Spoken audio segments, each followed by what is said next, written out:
mister. What do you think you're doing? Sunrise, no crazy shit been on my mind. I know that I will get over it, just give me some time. But look, I'm trying to hit the brakes, trying to flatline. Looking into your eyes, look at me, I'm alright. Try to think about the memories of us just standing outside, trying to live our life, trying to live it until we die. Never realize all the demons in your life. Never thought you would go and commit suicide. What's wrong with that?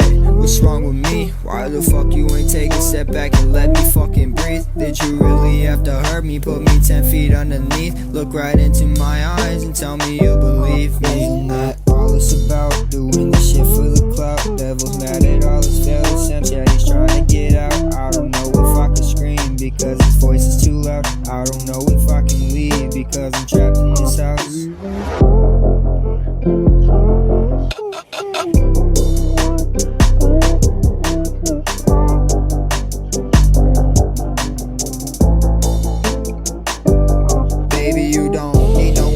Sitting feeling what I felt. I don't know if I'm in heaven or if this is really hell. I'm having trouble listening, baby, I think I need help. You can treat me like I'm garbage, but I'm already in hell. Yeah. Like, why do you even talk to me?